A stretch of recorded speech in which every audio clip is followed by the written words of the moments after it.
instead of focusing so much on great features, like especially the generate reply button, which is AI powered, and even our automated follow-ups, I would have focused on getting access to LinkedIn sooner, to make sure that our outreach is able to actually run, because that was something that slowed us down a lot. And because it slowed us down, it slowed down us actually monetizing. So that's one. And then just to add to that, I would have focused on the automated follow-ups over the generate reply button, because just to us and our users, that seems to be more of a value add. So it's just one of those where it doesn't matter how great your features are if a user can't use them because the product isn't available. So you just got to make sure that it's funny, but talk about putting the cart before the horse.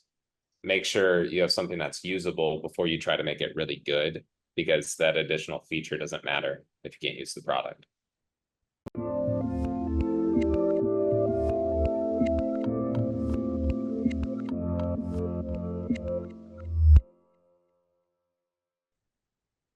Hey everyone, this is Devin Miller here with another episode of The Inventive Founder. I'm your host, Devin Miller, the serial entrepreneur that's grown several startups into 7- and 8-figure businesses, as well as the founder and CEO of Miller IP Law, where he helps startups and small businesses with their patents and trademarks. You ever need help with yours, just go to strategymeeting.com, grab some time with us or chat, and we're always here to help. Now, today we've got another great guest on the podcast, Austin McCulloh. And Austin started his founding journey kind of from or just prior to his current business, but in 2020 to 2023 was running an advisory service, and then exited that business, took a bit of time off, and then started the present business, which is Reply Assist, back in April of 2023. I think formally launched it around 2024 of May of this year, and fully launched it, I think, just this month or not too long ago. And it's primarily identified a shortcoming in the marketplace of doing lead generation and lead generation software and some of the lackings therein, and so look to solve that problem, as well as kind of finding the right balancing of automation and AI, but not doing too much or too little. So it should be a great conversation. Look forward to it. And with that much as introduction, welcome on the podcast, Austin. Thank you for that introduction, Devin. I know it's kind of a mouthful, but I appreciate all of that. Absolutely. So I just gave kind of the quick snapshot of the 30-second version to a bit of the founding journey, but walk us back a bit in time, kind of before you got going with Reply Assist, which is what you're doing now. Tell us just a little bit about what you're doing beforehand and kind of how you made that transition and the leap to the present business. Yeah. So going back to the beginning of 2020, actually the end of 2019, I started Austin McCulloh Advising, which was a coaching business. We're doing one-on-one coaching. I wanted to help people with mindset. It turns out that's not what I wanted to end up doing, and it was really tough to sell, but I'm fortunate for it because it got me into what I'm doing now. So fast forward through about a year and a half, it was tough selling the coaching because I wanted to sell it to financial advisors because I'd been a previously licensed financial advisor. But the problem was they already had coaches and mentors in the industry that they got for free. So they didn't want to pay for additional coaching from somebody that they didn't know. So one thing that I noticed was, as I was trying to grow my business, I stumbled across a lead generation software, and it was automatically sending invites and messages on LinkedIn. Our clients, so my coaching clients, a small client base that I had, they were interested in that more than the offer that I had currently. And so I started putting them onto it. I started connecting them with the person that I knew over at the lead generation software, and they all started signing up for it. And they're like, I'm bringing in so many leads. This is really helping my business because I'm able to get a lot of meetings scheduled. And I was like, that's awesome. Okay. So then I pivoted the entire business from a coaching business to I always just called a marketing agency, where we were licensing the software to our clients so we could get a share of the revenue. And we're also assisting our clients with responding to messages, putting together campaigns, and making sure that they're actually getting meetings scheduled. I sold that business because at the end of the day, and I've gotten this question a lot lately, especially, I did not love the existing lead generation softwares on the market. For myself personally, and I noticed that there was a gap, like what you mentioned, Devin, when it came to these financial advisors using it. So the other lead generation softwares, they were really good at getting the conversation started. So there was automation to send out the invites. But then once the prospect of our user, so the financial advisor, once the prospect first responded, all automation would stop. And so I noticed that was a big issue because these advisors didn't know how to respond to conversations, as well as they weren't doing follow-ups to stay top of mind and build rapport. And so they were getting a lot of leads in the door, but they weren't actually converting that into meetings and then closed clients. And so I created Reply Assist to really help fill that gap, to actually make sure that they're not just getting conversations started, but they're bringing in new business as well. No, that makes perfect sense. Now, if I remember, and by all means, correct me if I'm wrong. I mean, when you started out, made the transition. I guess before I get to the question I was going to ask, but so you were doing the consultancy business. You did that for, I think it was 3 or 4 years. Is that right? About 3.5, yeah. So now, how did you? And you mentioned kind of the customers or clients you did have were kind of saying, hey, the lead generation or the things that you're doing on some of the automation and the platforms and the services you use was kind of where their interest lied. Now, how did you make that decision or decide, hey, I'm going to jettison the consultancy or going to shift away from that or evolve it and focus really on building out the lead generation software and some of those things? How did you kind of make that transition or make that decision? I think this would throw people off because it wasn't planned. And I think that's the part that, like I said, it would throw people off. So let me explain. I think a lot of the time when somebody goes to sell their business, and this is what I was familiar with in the past, it was you had the business owner and somebody reached out to the business owner saying, I'm interested in acquiring your business. That wasn't the case with me. With me, I was actually getting frustrated with the existing lead generation software that we were using. I believe this was October of 2022. That sounds about right. And they're starting to have issues. They're getting our clients in trouble on LinkedIn, so account restrictions and whatnot because of their software. And what I happened to do on some random Monday, I remember I recognized the name Empire Flippers, which is just a marketplace for selling businesses, which I'm sure you're familiar with, Devin. And I just started looking into it. I was like, what would the process be like of listing your business? So I looked at it, and I think that same day I actually went through the entire process of filling out the pre-vetting information that they needed. And then I ended up talking with their team internally of what the process would look like going forward. And then from there, I was actually entertaining potential buyers and talking with them to see about selling the business. Fortunately, I ended up talking with one where we were just on the same page right from the first message. He mentioned Alex Hormozy, who I'm a huge fan of, literally right in that first message. And from there, we just talked a little bit more. He wanted to buy the business, and the rest is history. But to kind of come back to the beginning, I listed the business instead of somebody reaching out to me. And that's not always the dynamic that is mentioned in the news, for example. So now you made the decision, hey, I'm going to sell the business. Was that now with the intent you'd already identified, hey, I'm going to go out and build the current business, Reply Assist, and address some of the shortcomings in the marketplace and do it differently? That sounds like that was kind of the direction you'd already decided on when you were selling the business, or was that kind of coming afterwards, or how did you kind of figure out as you're selling the business what you're going to do next? That's a really good question. It wasn't crystal clear when selling the business. So sold the business, just to go through timeline, everybody. Listed it in October 2022. Was entertaining conversations through the new year going into 2023. And before even selling the business in February 2023, let's go back a month before, in January, I was on a trip with my family in Mexico. And I actually remember I could probably go log into OpenAI and look at ChatGPT and look at the thread history because I keep track of it. And I was just looking into how to build a chatbot, because really, this is something I actually bring up when talking with prospects. The name Reply Assist came from one of our past clients mentioned in terms of customer support. They would send us a screenshot of a conversation that they were having, and our team internally would tell them what to say back if they weren't sure of what to say. So really, the whole business wasn't planning on having the lead generation at the beginning to start the campaigns, the generate reply button, which is the most related to Reply Assist, and then the automated responder.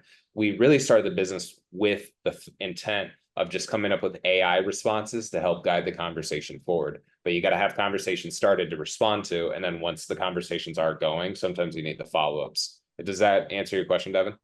Good. Yeah, no, that makes great sense. Now you started to touch on it, maybe to follow up. I mean, it sounds like, there's a balance as to how much you do or don't integrate with AI. Now, AI is a in the news a lot of, I think, good applications from it, but it's not an end all be all and it doesn't solve all problems. And same thing with automation. I am, if anybody that knows me, I'm a big fan of automation, yet there's also a time and place for it. It can be helpful and it can be worthwhile, and yet it can also be detrimental or sometimes isn't what is needed with the business. So kind of walk us through, how did you, as the business gets going, as it evolves and that, how did you figure out the balance of incorporating AI versus direct human interaction, automation versus doing it manually, and kind of how did you figure out what made sense with the platform? I'm just trying to figure out where to even start with that, because that's probably the bulk of what we could talk about right here. I think the first things first is, especially for newer founders or founders looking to, they're earlier on in their career trying to adapt to AI, it's not going to solve all of your problems. To give a concrete example is, with our software, we're planning on launching with something that we call the automated responder, which is where we integrated an AI chatbot, and it was going to be responding to our users, so the financial advisors, our users' LinkedIn conversations, without any of their input. We actually have that available, but I don't use it. None of our users use it because, actually, I'm going to get pretty technical and then I'll come back out. We could get it to sound really good and very human-like in about 97% of conversations. But in those other few conversations, the most common issue we had was hallucinations. Devin, are you familiar with that term? When it comes to I'll go with yes, but why don't you explain it anyway, just both to make sure I'm understanding correctly as well as the audience, for those that may not be familiar. Yep. So let me give an example, and then I'm going to give the best definition I have, because I'm definitely no AI expert. One of our customers actually texted me, and he said, my AI, when doing because the hallucinations still show up in our generate reply button. So we were going to start with automated responder, but instead we went with generate reply button. It was where you have to click it to get an AI reply, but our user still has the buffer. They can edit the message before sending it. The reason why I bring that up is our customer clicked the generate reply button, and it said he went to a school that he did not go to. So he was confused, and he texted me. He's like, Austin, why did it say that I went to X school when I went to Y? It's because our chatbot didn't know what school he went to, but our chatbot knew which area he lived in. So the chatbot assumed a certain school that he went to. That's what a hallucination is when the AI doesn't have the exact answer, it's going to give a different answer as its best guess. So is that kind of along the terms that you're familiar with it, Devin? Yeah, no, and that makes sense. And to kind of give you an idea, and a different, I actually had built out internally, and we actually have a platform non-competing to yours, different approach, but on some lead generation aspects as well. And we went through a bit of the same growing pains with integrating in suggested or responses, suggested information, and other things that the lead generation tool do. And we had to balance it by making sure it had the right information. What is your name? What is your position? What are you doing? And if you didn't, what are some of the things it would do is it would also start to pull from the way we'd set it up, and kind of behind the curtain is it would look at other popular responses and other trending things and comments and those things, and it would start to pull in that information, and it would actually start to utilize other people's information in your response. And so we had to adjust that or temper it to make sure that it actually, one, was not mischaracterizing or being inaccurate, but two, also reflecting the individual's voice. So both training the AI to understand how a person would respond and kind of the vernacular and what they would say and how they would say it, as well as two, is making that accurate information. And it sounds like it should be easy on the front end, and AI is supposed to know everything. There's a lot more that goes into it, a lot more involved, and so definitely would understand it from that point of view and perspective. So much. And to add to that, actually, I don't know if you said temperament or temperature, but even temperature is another thing to factor in, which I'm sure you're familiar with. And so that's another thing to look into for anybody with AI, is basically the temperature is how conservative or liberal, not politically, but like how much free range the chatbot has to be creative with its responses. But just kind of wrap up and finish the point, to finish the example. we wanted to have the automated responder, but it wasn't consistent enough in all conversations. And so it would make up information. Like, for example, I was actually testing my account and I had the automated responder turned on over a weekend. And a prospect, it had a really good start to the conversation. Then the prospect asked about our pricing. The chatbot just told it completely random pricing that wasn't even accurate. So you obviously don't want to have that. So what we did instead of leading with full AI is, like I've mentioned, we had the generate reply button so that our users can still benefit by not needing to create a message from scratch, reads the conversation history, it has context or information on the prospect, information on the user. So it's a very personalized conversation, but our user still has the ability to edit the message before actually sending it. So that sense of control is a huge thing, especially with financial advisors, where the financial services industry is very strict when it comes to compliance. Yeah, no, that makes sense. And the other thing, just to pipe in, I know it's getting a bit off of your founding journey, and we'll go back to that shortly. But the other thing that I found a lot of times with when you get into automation and AI is different people, different businesses, and different industries have different tolerances for that. So some people are saying, hey, if I can get 90% of the way there, and sometimes it's not 100% accurate, as long as it's not outright misrepresenting me. But if it's 90% accurate and I get 10% that's only kind of accurate, I'm okay with that. It's not going to be anything impactful. And other times you'll get that 99% accuracy, and they'll have that 1%, and people saying, oh my gosh, if it's not 100% clear, I want it all turned off and I don't want to use any of it. And it's kind of that risk tolerance of different consumers, and as you build it out, different people have different tolerances for those those variances in AI automation versus manually, and also kind of what people want to pay for. People want to pay for, hey, I want it to be all manual, but I don't want to pay for a human to actually correct that or to overlook it. And oh, by the way, I don't want to have to spend more than 5 minutes every month doing this, but I want it to be all manual. And so I think that there's a high degree of balance within what you have to, or what you're doing, as far as the meeting who your consumer is, and figuring out that balance as to what they are or not willing to do. So just as kind of an initial. That's such an important nuance. Sorry if I cut you off, but I just wanted to reinforce that's such an important nuance, because that's actually something I was talking about with my CTO recently, is like, we don't have to be the pioneers with AI in the industry that we're in. This relates to the founding journey, because I know the industry so well, and the financial services industry and financial advisors, they're actually slower to adopt technology, much slower. And so you just got to make sure things are working rather than constantly releasing the newest and most up-to-date features. It's a great point. Yeah, no, I think so. So now, you started, I think you are soft launch, and correct me on the timeline if I'm wrong, soft launched in May, formally more launched this month or in July. So maybe walk us through kind of how has that launch gone? How has the adoption gone? How is the business evolving? Kind of walk us through a little bit as to how that's gone so far. Yep, good point. Soft launch was in, so you got the dates right. Soft launch was in May. The official launch was about 2 weeks ago. The reason why we had two different launches, which I really didn't want to, but it's just how software goes sometimes. We had all of our software done. So, for example, the campaigns to send the outreach and the generate reply button working back in May, but we didn't have our automated follow-ups working. And so the reason why our automated follow-ups are such a key part to our software is because a lot of prospects aren't going to respond right away. And even if they do respond right away, they're not going to be interested. I saw a stat out of any, like, if you're in any sales capacity, only about 3% of your prospects that you reach out to are going to be interested right now. And then it's another 37 or so percent that would be interested, but not right now. So the remaining 60% would just never be, which is fine. But you need a way to capture the 37%, and our automated follow-ups weren't working yet. So we had to work with our developers as well as my CTO to get those finished up. And then I had to do some pressure testing, which I'm sure you're familiar with the term, Devin, but I had to do pressure testing just to make sure everything was working. Like, we even still have bugs that we're ironing out, but it's just nothing major. And so if a customer notices something is off, we just have to go ahead and fix it.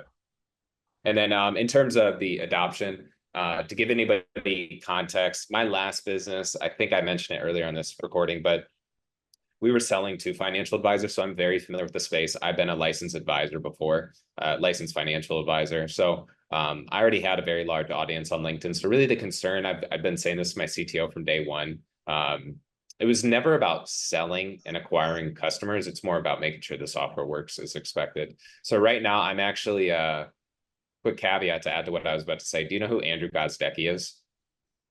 I don't. The business, it's his business actually similar to Empire Flippers. So it used to be called Micro Acquire and then acquire.com now. No, Oh, still not. okay. Uh-huh. It's a SaaS marketplace for buying and selling businesses. Anyways, he has a post that I've been referencing a lot recently is because I'm very tempted to go talk to as many prospects as possible to bring in as many customers as possible. But then if we have any random bugs pop up, it's more customer support work, which slows down everything else. So I'm actually trying to have more slow, steady growth right now, making sure the software is working as expected. And then once I can see that reliably for a few weeks, and there's always going to be issues, but very reliably, and that customers are getting consistent results, then I'm really going to put the foot on the gas. So even right now, because I'm a sales and marketing guy, especially a salesperson, I'm not worried about hiring SDRs because I'm not worried about getting us to a few $1 million in revenue. It's scaling beyond that point that I need to start getting creative, looking into other channels, bringing in more of a sales team. But fortunately, we're just not in a big rush for that right now. Yeah, and I think that now different businesses, different situations. I mean, on the one hand, once you launch software, you're wanting to bring customers on because you're wanting to get the return on all of the investment. Usually, if you're building out a platform, testing it, or debugging it, and that, there's a sizable investment in doing all that. And now you're saying, hey, we're launched, we're wanting to bring in customers. Now, the interesting thing I think with that is that it is the old, I can't remember who it was. I want to say it's a Far Side. It could not be a Far Side comic. But the difficulty in idiot proofing things is that they keep making better idiots. And so in other words, the more you can test things as much as possible, and yet you launch it, and inevitably there are things that you're saying, hey, I would have never thought somebody would have thought to click X, Y, Z, in this order, doing this or that.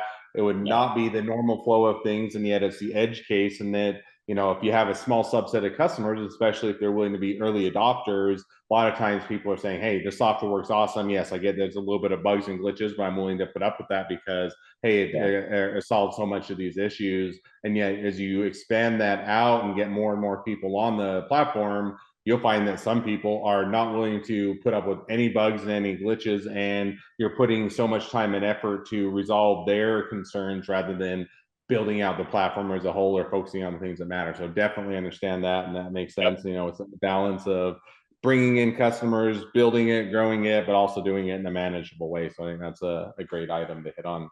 Constantly juggling it, I know. So, well, now, time has already flown by as far as going through the founding journey, but already reaching towards the end of this episode. So we'll have to maybe have you back on to another episode or another podcast in the series. But at least for today, I always like to wrap up each episode with the same question. So the question I'd like to ask is, so if you can, this one's probably a little bit of cart before the horse because you're still very early days in the business. But the question remains the same, which is, if you could go back to the early days of the business, what would be the one decision you'd make differently? Instead of focusing so much on great features, like especially the generate reply button, which is AI powered, and even our automated follow-ups, I would have focused on getting access to LinkedIn sooner, to make sure that our outreach is able to actually run, because that was something that slowed us down a lot. And because it slowed us down, it slowed down us actually monetizing. So that's one. And then just to add to that, I would have focused on the automated follow-ups over the generate reply button, because just to us and our users, that seems to be more of a value add. So it's just one of those where it doesn't matter how great your features are if a user can't use them because the product isn't available. So you just got to make sure that it's funny, but talk about putting the cart before the horse. Make sure you have something that's usable before you try to make it really good, because that additional feature doesn't matter if you can't use the product. Awesome. Makes perfect sense. And definitely, can't go back, can't change where things are at, but can definitely look back and learn from the different things that you do differently if you had a second chance or a do-over. So definitely insightful and a great answer. Well, now as we do wrap up the episode, if people want to reach out to you, they want to be a customer, they want to be a client, they want to be an employee, they want to be an investor, they want to be your next best friend, any or all of the above, what's the best way to reach out to you, contact you, find out more? Just go to replyassist.com. That's REPLYASSIST.com. Otherwise, it's easy to find us on Instagram. It's easy to find me on social media, LinkedIn, Instagram, which is Austin McCulloh. Pretty straightforward there. Awesome. Well, I definitely encourage people to reach out, support a great business, make a new connection, and if nothing else, make a new best friend. So With that, thank you again, Austin, for coming on the podcast. It's been fun. It's been a pleasure.